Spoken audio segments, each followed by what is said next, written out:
buenos días. Mi nombre es Melissa Salgado de la clase de Teoría Económica y yo les voy a exponer sobre el sistema financiero internacional, la deuda externa, la sostenibilidad de la deuda y los bonos soberanos emitidos por el gobierno de Honduras.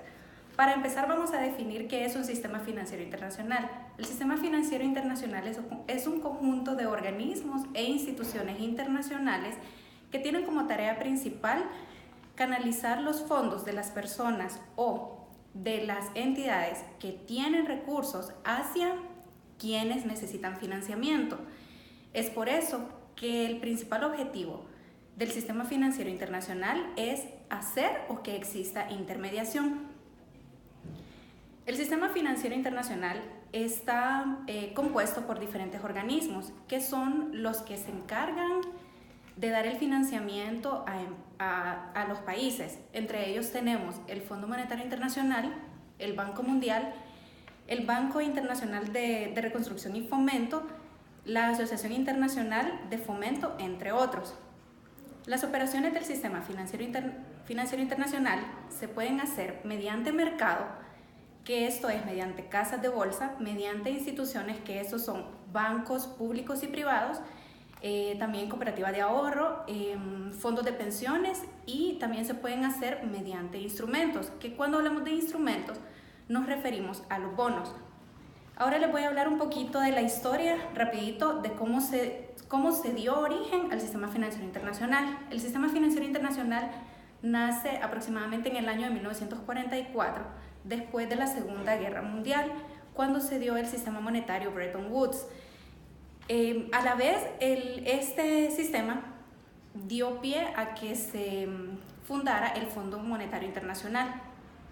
El sistema Bretton Woods consistía en que tenía un tipo de cambio fijo y este duró desde 1944 hasta 1971. En el año de 1971, el sistema monetario Bretton Woods colapsó y fue hasta el año de 1973 que se adoptó otro sistema monetario, el cual ya había dejado a un lado el tipo de cambio fijo y había adoptado un tipo de cambio flotante o flexible, basándose en la oferta y en la demanda.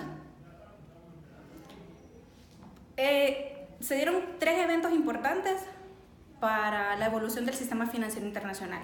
El primero fue el patrón oro, que el patrón oro era lo que servía en ese entonces como divisa. El otro fue el sistema de paridad, que en el sistema de paridad era donde existía el tipo de cambio fijo, y luego el sistema flotante, que era donde ya se había adoptado el tipo de cambio flexible. El sistema financiero en Honduras está regido por el Banco Central de Honduras. Sin embargo, recibe el apoyo de la Comisión Nacional de Bancos y Seguros, que la comisión es la que se encarga de venir y emitir las leyes y dar seguimiento para que haya como un mejor control y un mejor desarrollo del sistema financiero de acuerdo a unas mejores prácticas.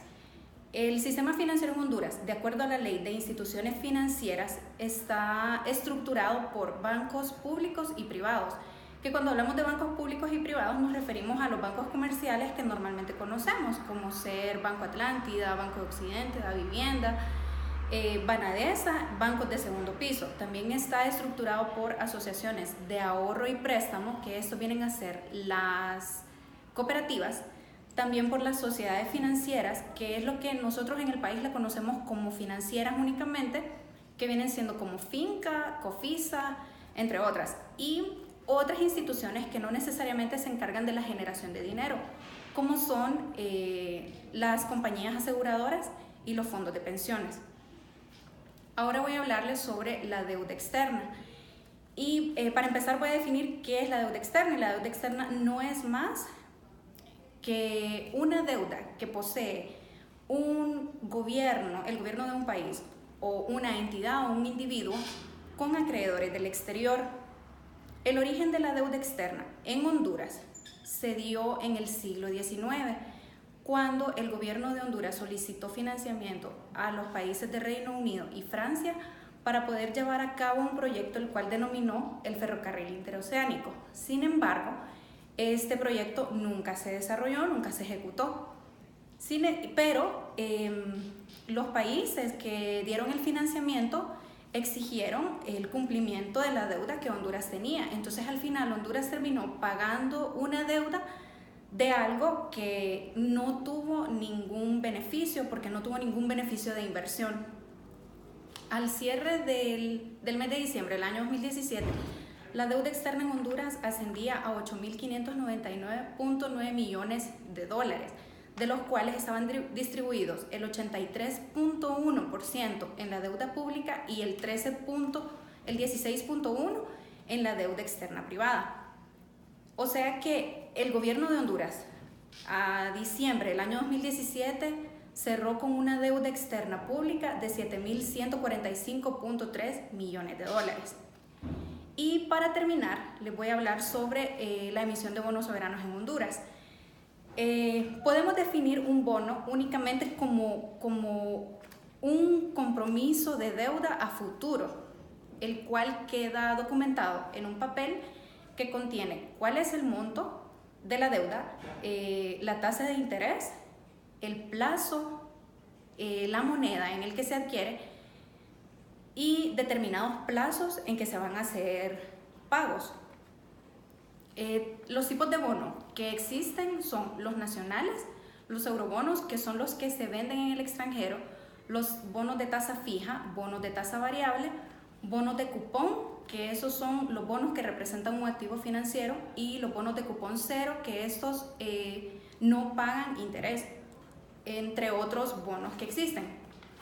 Y para concluir, basándonos en eso, podemos decir que un bono soberano no es más que una obligación de deuda que contraen los gobiernos para poder captar recursos y financiar necesidades presupuestarias. Como dato adicional podría decirles que en el año 2017 Honduras tuvo una importante colocación de bonos en el extranjero. El propósito de colocar estos bonos fue cumplir compromisos que se tenían de la Empresa Nacional de Energía Eléctrica. Entonces aquí es donde nosotros podemos decir que realmente los bonos son importantes en el sistema financiero de un país, porque para poder cubrir los compromisos que Honduras tenía, perfectamente pudo haber adquirido otra deuda externa o un financiamiento externo. Sin embargo, se optó por algo mejor, que es la colocación de bonos en el extranjero, los cuales al final vienen a dar un beneficio siempre y cuando los fondos se destinen para lo que fueron colocados los fondos. Eso es todo por mi parte y muchas gracias.